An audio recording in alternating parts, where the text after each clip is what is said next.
Bom dia, boa tarde, boa noite. Esta é mais uma edição de Pedro e Cora, aquele seu programa sobre... A gente tem uma história triste de inteligência artificial para contar hoje. Pedro e Cora, como vocês sabem, toda terça-feira, toda quinta-feira no YouTube do Meio, na sua plataforma favorita de podcast. Eu sou Pedro Dória, ao meu lado está minha querida amiga Cora Rona. E Cora, história triste, né? Um rapaz, um adolescente se matou. E essa história aparentemente tem a ver com a possibilidade de ele ter se apaixonado por uma inteligência artificial. E não é piada, não. Tem uma conversa que nós, a humanidade, precisamos ter. Bem?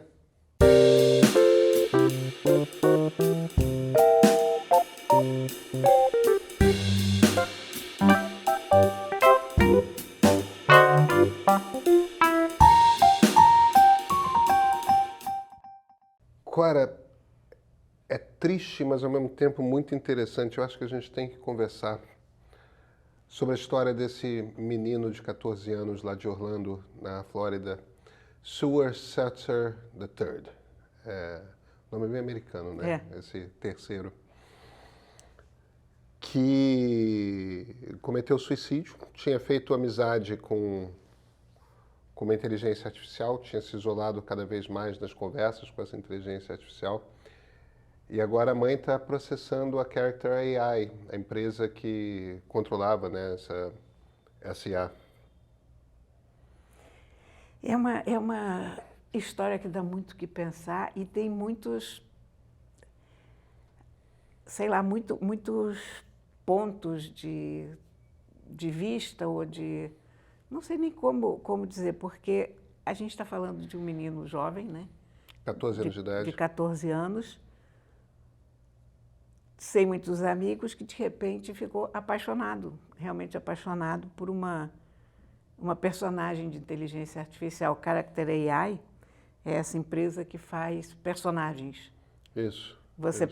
Eles têm vários personagens prontos, se você quiser interagir, mas você pode fazer o teu próprio personagem também. Essa personagem, porque ele se apaixonou, se chamava Daenerys Targaryen. Que é uma personagem que todo mundo vai lembrar de Game of Thrones. Do Game of Thrones. É a gostosa do... É a gatinha. Do Game of Thrones. Emilia Clarke. Isso. E ele foi se alienando da realidade. O rapaz tinha síndrome de Asperger, que é um autismo muito leve e que, em geral, não te compromete. Meio Vale do Silício tem Asperger. Tem. Quer dizer, não é... Na verdade, um autismo superfuncional, porque são pessoas que costumam ser muito boas em matemática, em música, têm habilidades quase super-humanas, mas ao mesmo tempo muita dificuldade de contato com outros seres humanos, né? Não que seja impossível, pessoas com Asperger casam, são felizes, têm filhos, amam seus filhos, mas é uma dificuldade de interpretar emocionalmente os outros seres humanos. E isso certamente fez parte do jogo. Não é clara essa questão, né? No caso dessa história, é que não é muito claro que ele tenha se matado por causa da inteligência artificial, por causa dessa personagem, mas também pode ser que sim. O diabo dessa idade, 14 anos, é que é uma idade de transformação. Meninas, às vezes, são um pouco mais cedo, mas 14 anos ali é um momento em que os meninos... Os meninos estão entrando na adolescência, tem um monte de coisa acontecendo. O corpo está se transformando, os hormônios estão enlouquecidos e a relação com os outros, entendeu?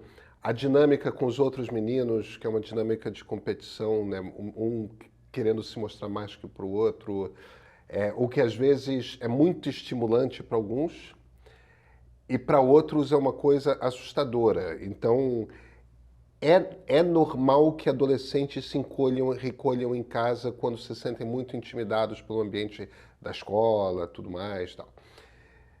Então, e se você tem Asperger, isso é um pouco mais difícil. É uma tarefa um pouco mais difícil. Agora,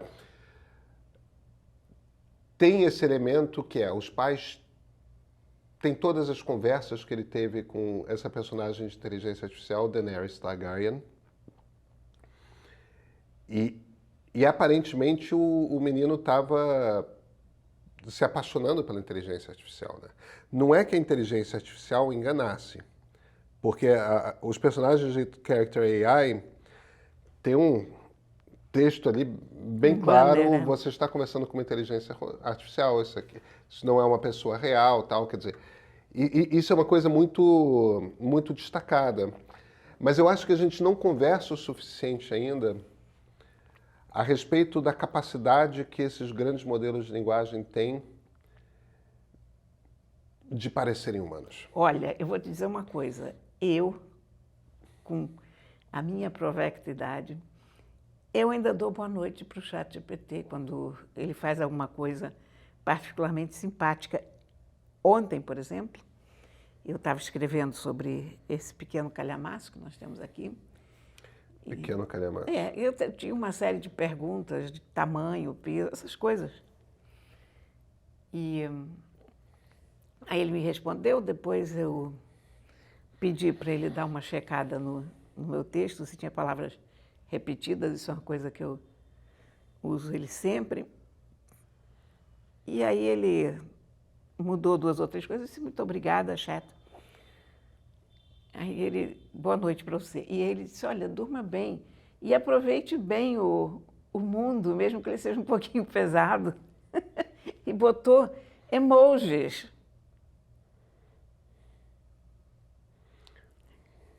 Eu disse, gente, é surreal, porque eu sei que é uma máquina, né? A gente sabe que é uma máquina, mas é uma máquina muito, muito, muito parecida com o que um ser humano seria do outro lado, né? Cora, a gente não entende ainda muito bem grandes modelos de linguagem. E quando eu digo a gente não entende, os engenheiros da OpenAI, os engenheiros do Google, os engenheiros da Anthropic, os engenheiros da Amazon, os engenheiros da Microsoft, ninguém entende perfeitamente como que esses modelos funcionam. Agora, eles são treinados com uma quantidade... As pessoas não têm, eu sempre fico repetindo aquele número, é uma quantidade de texto que levaria para um ser humano 20 mil anos para ler. Sempre lembrando que a gente só aprendeu a plantar 10 mil anos atrás, só aprendemos a escrever 5 mil anos atrás. Ou seja, a gente aprendeu a ler e escrever, a gente inventou a escrita 5 mil anos atrás e a gente está falando de 20 mil anos de texto. É muito texto. E texto escrito por gente. E quando você pega essa quantidade de texto escrito por gente, são romances, são posts de blogs, são conversas entre pessoas no Reddit, no Twitter, é a Wikipédia inteira, é uma quantidade muito diferente e muito diversa de textos. E a gente já sabe algumas coisas. Uma das coisas é o seguinte: em todos os testes que nós temos de modelo de mente, esse sistema passa. O que é modelo de mente? O que é uma teoria da mente? Teoria da mente é uma coisa que nós temos. Faz parte de ser humano ter uma teoria da mente. Ter uma teoria da mente quer dizer o seguinte: se eu falo para você alguma coisa num tom mais carinhoso, se eu falo uma coisa para você num tom mais brusco, se eu falo alguma coisa para fazer fazendo um movimento de agressão, se eu falo para você uma coisa me afastando como se eu tivesse assustado, não importa como eu ajo em relação a você, eu sei prever, a partir das minhas ações, qual deve ser a sua reação a partir daquilo. A gente sabe quando a gente tem que Sim. tomar cuidado quando a gente vai falar uma coisa para a pessoa. A gente sabe o tipo de reação quando a gente vai parecer ameaçador. A gente tem...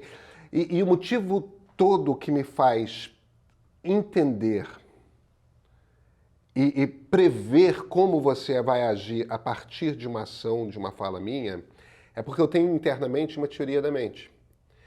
E com você é a mesma coisa, você tem internamente uma teoria da mente. Todos nós temos uma teoria da mente, a gente intui como que um outro ser humano vai se comportar.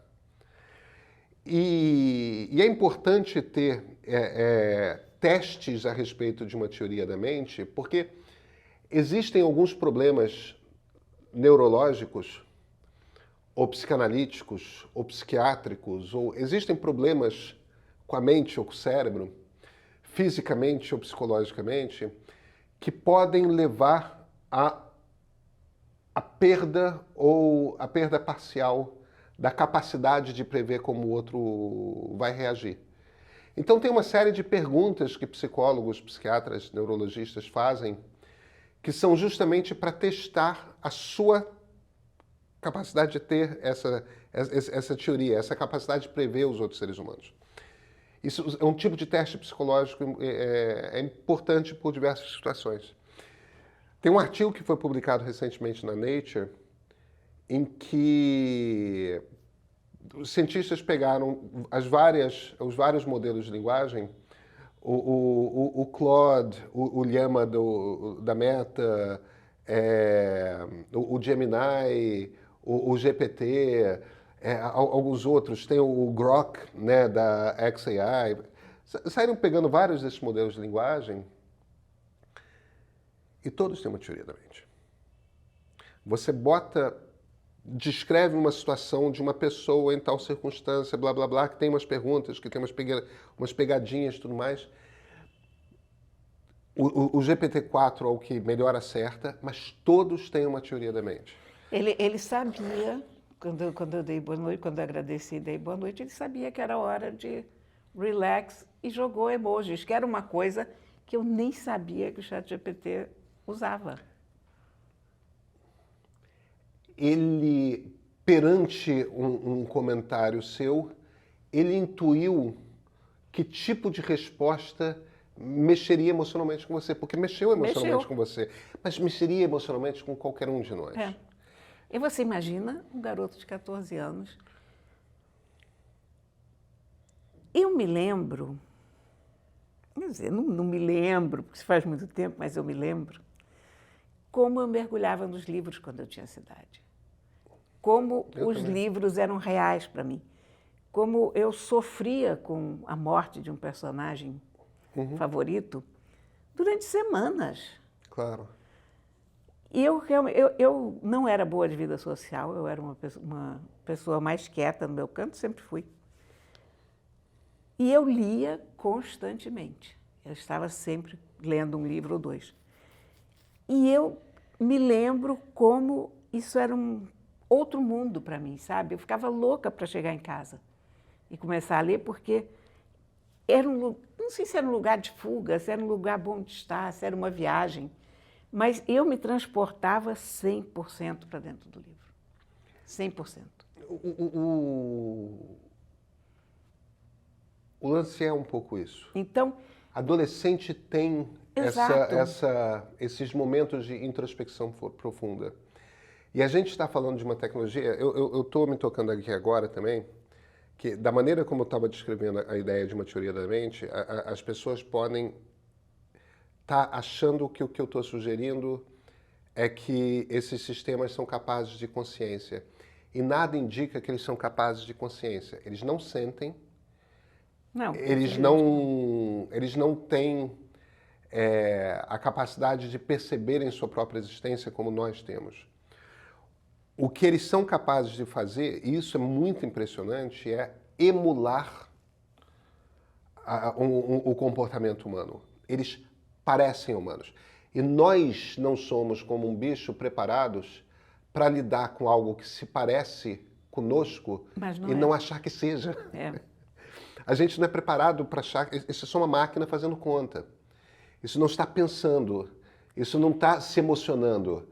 Isso está se comportando como acha que deve se comportar perante o comentário que você fez, ou eu. Mas essa questão da gente mergulhar em outro universo na adolescência, isso não é uma queixa de hoje, de pessoas se matarem por causa disso.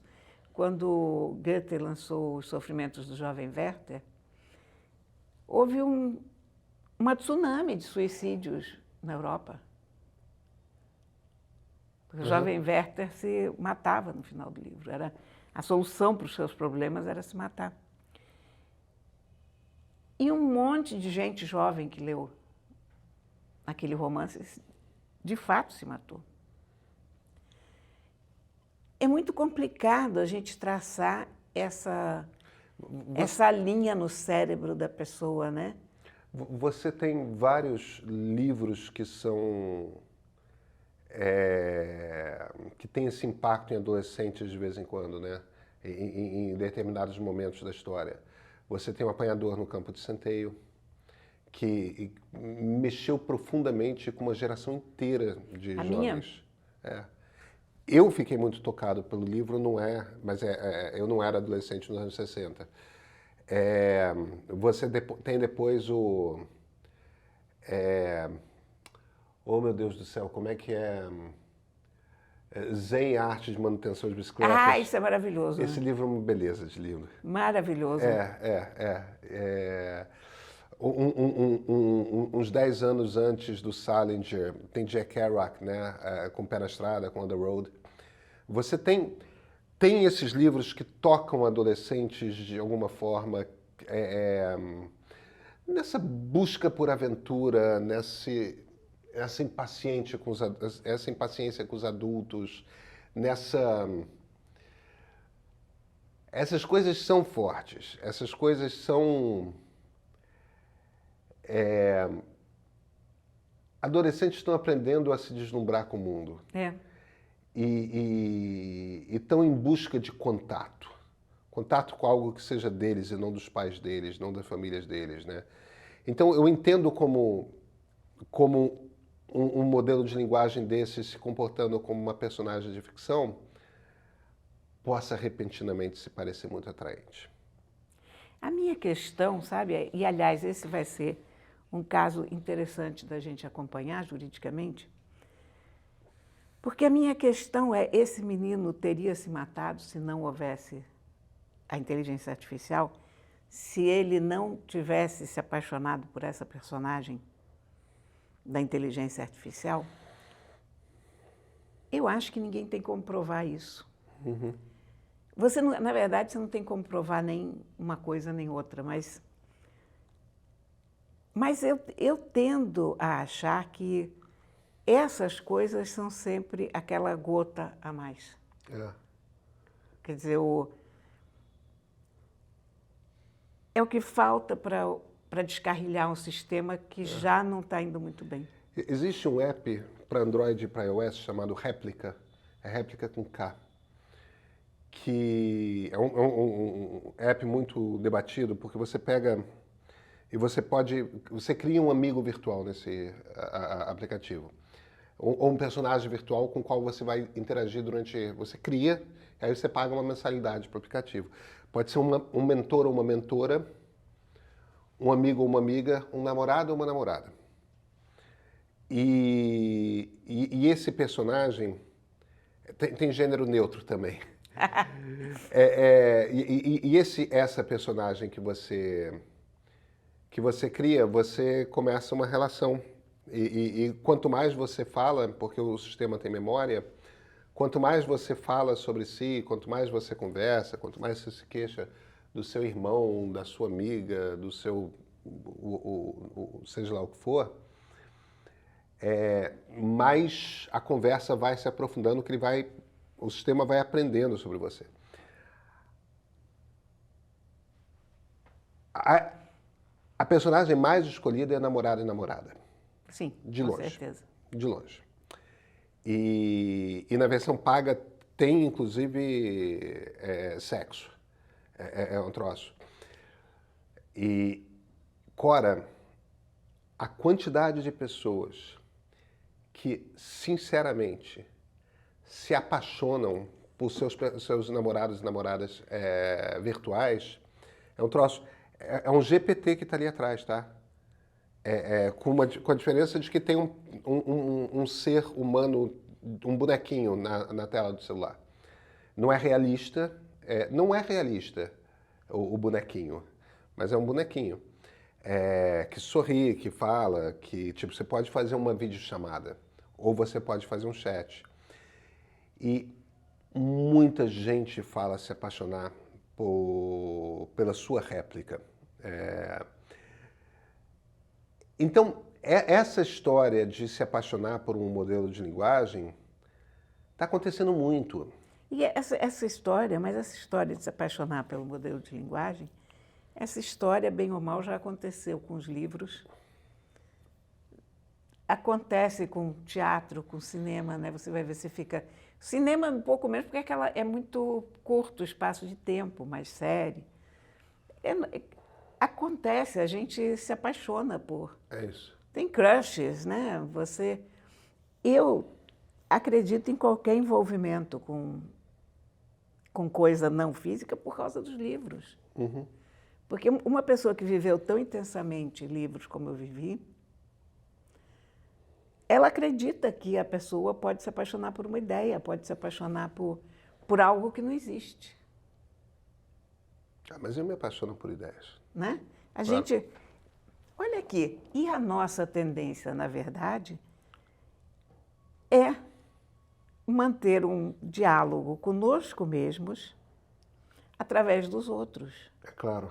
Quer dizer, muitas vezes a outra pessoa está aqui, não para você ter uma conversa profunda sobre os caminhos do mundo, mas para você pensar em voz alta o que você mesmo está pensando com aquele outro do lado para te dizer, é por aí, não é por aí, para te dar pequenos incentivos ao longo do caminho para isso que você está pensando sozinho.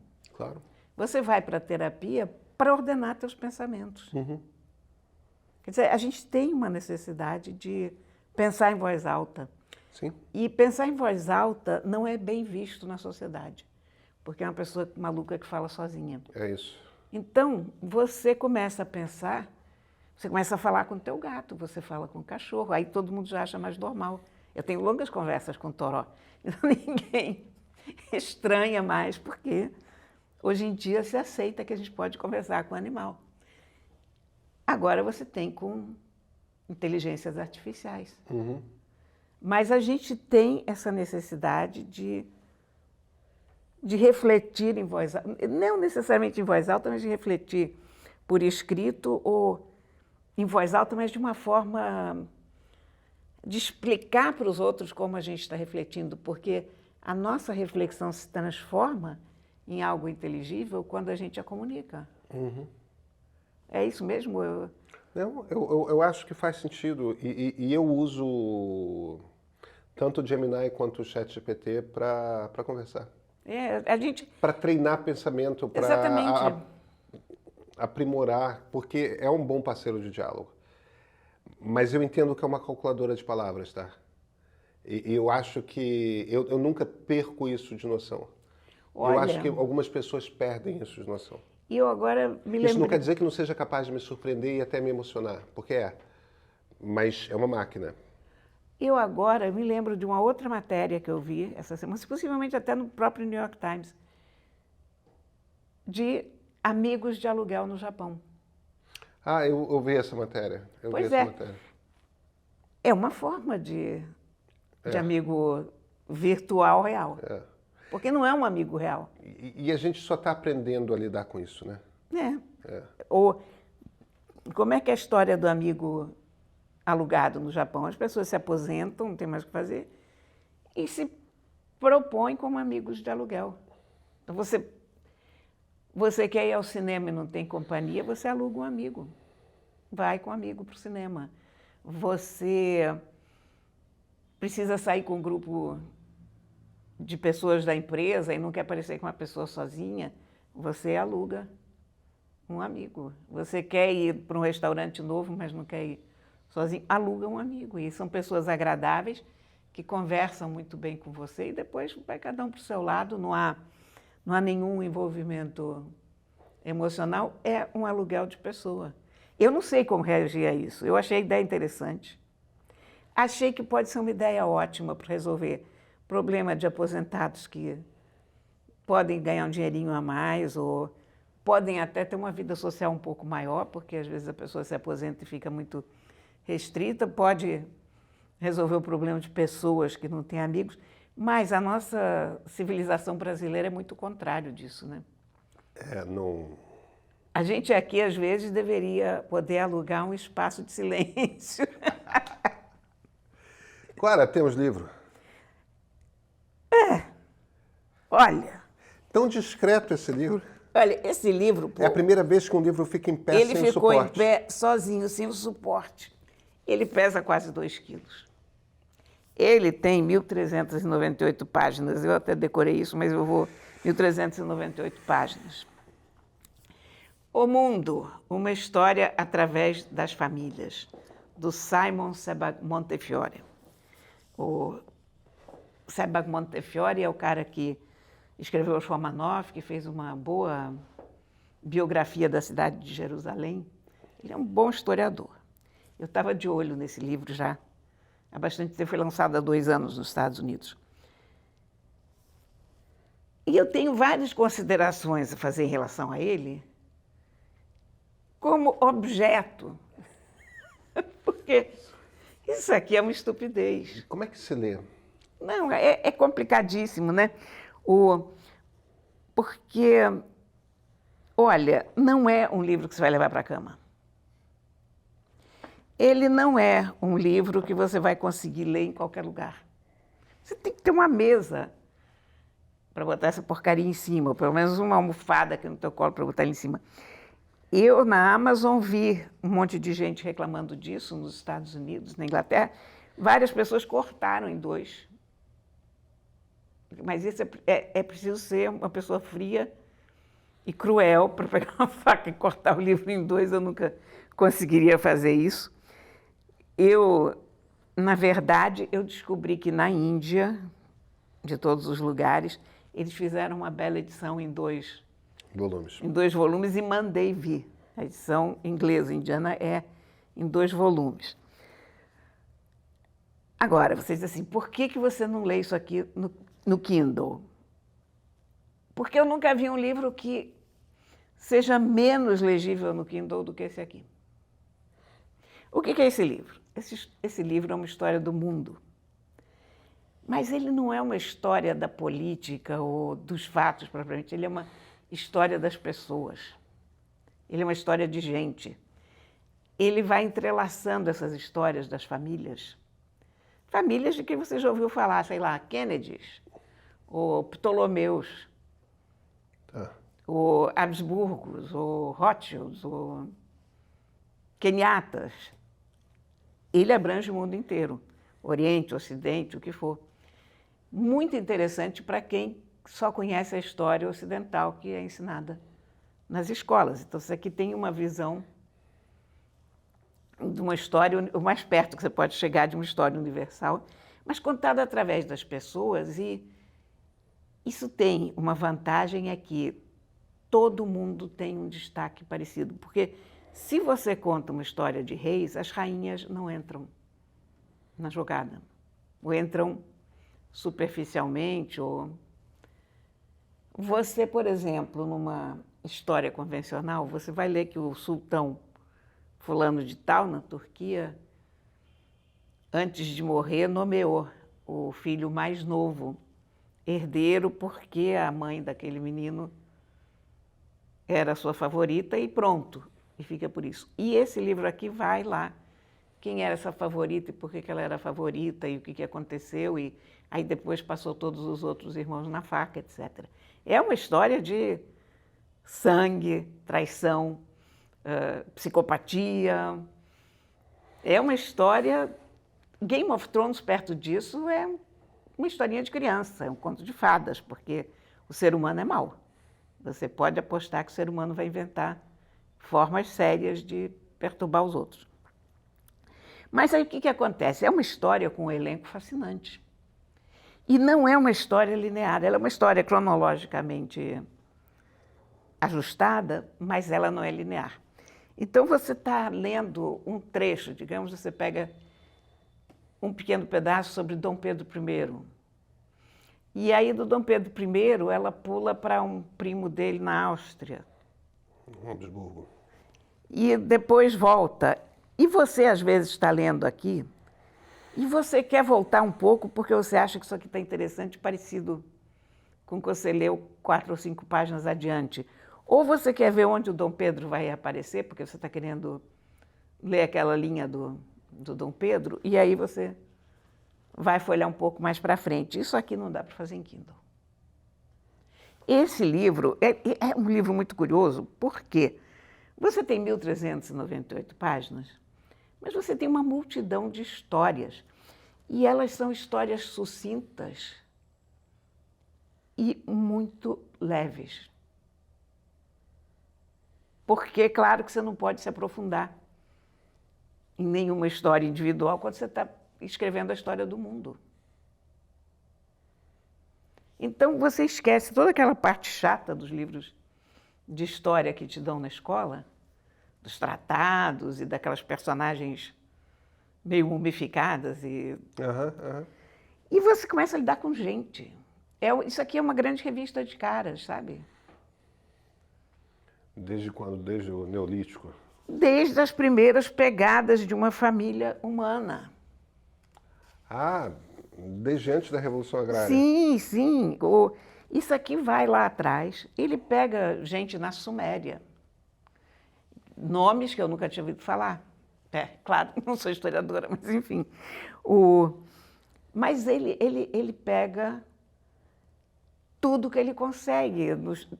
Os impérios chineses, Turquia, nações árabes, persas, Afeganistão, Índia, Brasil. É uma história universal em que o Brasil tem as suas páginas, e muito bem feitas. As páginas sobre o Brasil, eu acho que... Eu ainda não terminei de ler, porque, como estou te dizendo, esse é um livro que você vai, você volta, mas eu procurei. Ele leu a Lilia Schwartz. Ele agradece a ela está na bibliografia, e ele, inclusive, menciona a Lilia Schwartz. As Barbas do Imperador. Não, ele menciona ela aqui no meio, sem fazer referência ao Café, mas ele reproduz uma coisa qualquer sobre o Brasil, diz alguma frase, como diz Lilia Schwartz. Ah, que legal, que gentil. Então, você vê que a fonte dele, em termos de Brasil, é excelente. Ele tem grandes fontes. Os livros que ele consulta são maravilhosos. Eu não consegui acessar, porém, a bibliografia, porque a bibliografia que ele consultou está no site dele, é um link para um PDF. E essa página dele está suspensa, saiu do ar. Porque se tivesse uma bibliografia aqui, você teria um livro de 3.000 páginas, suponho eu, ou ainda mais páginas do que a gente tem aqui. Esse livro, como texto, ele vem mais ou menos até aqui. Mas isso não quer dizer nada, porque dentro... Isso aí é o que? Índice remissivo? Isso aqui tem um índice... Primeiro, ele tem umas epígrafes ao contrário, sabe? Ele termina com frases importantes. A última frase é da Anne Frank. Ah, que dor. Pense em toda a beleza que ainda há ao seu redor e seja feliz. Então, você aqui tem as notas de cada capítulo, e isso também, o fato dele ser um volume único, e aqui eu quero ver como é que vai ser com 2 volumes, talvez 2 volumes até facilite em relação ao primeiro, porque o ideal aqui era essas notas estarem publicadas num volumezinho separado, para você estar aqui e você quer ver a nota, claro, você poder ver. Isso no Kindle é mais simples, você chegar a essas notas. E aí você tem o índice remissivo. Mas é uma leitura maravilhosa. A sensação que você tem é que você está maratonando uma série brilhante, com a quantidade de personagens. Eu vou fazer o seguinte, esse livro evidentemente é um desafio, no meu próximo ano não tem espaço para ele. Mas eu quero muito que comentem os nossos espectadores que vierem a lê-lo. Eu quero ouvir a opinião deles. Eu também. Me interessa muito. Pois é. Então, entre em contato com a gente pelas redes do meio. Eu estou achando ele uma montanha-russa. Ele tem senso de humor. Ele tem um poder de síntese maravilhoso, porque ele te resume um acontecimento enorme em 4 linhas. Ele, ao mesmo tempo, consegue te dar uma ideia dessas pessoas, por resumido que seja, porque ele usa muito aspas. Ele usa todos os documentos em que ele conseguiu botar a mão. Quer dizer, descrições das pessoas, cartas de uma pessoa para outra, diários. Que pesquisa alucinante. Não, ele fez isso durante a pandemia. Pesquisa Foi o hobby dele na pandemia. Essa parte da pesquisa é absolutamente maluca, porque praticamente cada personagem que aparece tem aspas. Quer dizer, os mais antigos, claro, não necessariamente, mas desde que se inventou a escrita, você tem. Incrível. Tem aspas, tem descrições, tem detalhes médicos das pessoas. Ele conta que Dom Pedro estava tendo uma diarreia quando declarou a independência. Não é um fato trivial de uma história universal comum. Não é. Mas é um fato curioso. É o fato humano. Claro. Então, ele pega exatamente o que os outros não contam, o que os outros não acham. Só que a gente sabe disso do Dom Pedro I, mas a gente não sabe disso do imperador chinês, né? Esses detalhezinhos, essas coisas assim. A gente não sabe, esse é um conhecimento que a gente tem aqui. Mas, por exemplo, tem já esqueci, um rei turco que morreu muito jovem, ele estava tão mal que ele, inclusive, soltava fezes pela boca. Quer dizer, o sistema dele estava tão... Sei lá o que era que ele tinha, né? Mas era uma coisa terrível. Ele era um esqueleto e tal. Enfim, essas coisas muito interessantes de você saber. Olha, que aqui tinha essa pessoa que tinha essa coisa nojenta que acontecia a respeito dela. Incrível, Cora. Incrível esse livro. Então, eu estou empolgadíssima com esse livro, porque ele é um livro diferente de tudo que eu já li, em termos de livro de história. Porque você, às vezes, tem um livro de história muito detalhado, eu adoro ler livros de história, mas dedicado a um período, claro, dedicado a uma família, dedicado a um personagem. A ambição dele aqui é fenomenal, porque é universal. Muito bom. Muito bom. Olha aqui, vamos fazer referência aos tradutores. Por favor. Porque os tradutores fizeram um belo trabalho. São Cláudio Marcondes, Denise Botman e Paulo Geiger. São ótimos tradutores. Fizeram um belo trabalho. Mas, né, como é que o ser humano me faz um livro desse tamanho? Tinha que ser dividido em 3 volumes. Eu acho. Eu estou começando a não dar mais conta de livro com mais de 600 páginas. Até fisicamente. Claro. É pesado. Eu sou uma velhinha, pô. Agora a gente se vê na quinta-feira? A gente se vê na quinta-feira. Então tá bom, até quinta-feira. Meio Premium não é só entretenimento, análise e informação. Meio Premium também é educação, conhecimento e aprimoramento profissional. Se você já fez ou pensou em fazer um dos cursos do Meio, essa oferta é a sua cara. Meio Premium mais cursos é o novo plano de assinatura do Meio. Nele, além de conteúdo exclusivo em texto, acesso ao nosso serviço de streaming e uma série de benefícios, você também ganha acesso a todo o acervo de cursos do Meio. Os cursos podem ser acessados facilmente pela interface do Meio Premium, seja por aplicativo ou via browser. Atualmente, são 6 cursos abordando temas como História, política, inteligência artificial e media training. Esse número vai crescer conforme os nossos cursos saírem do período de lançamento e entrarem no acervo. Você pode assistir aos cursos quando quiser, onde quiser, utilizando a interface do meio premium na TV, computador ou celular. Tudo por R$ 70 por mês. Uma economia enorme quando comparada com o preço de lançamento dos cursos. Aproveite essa oportunidade.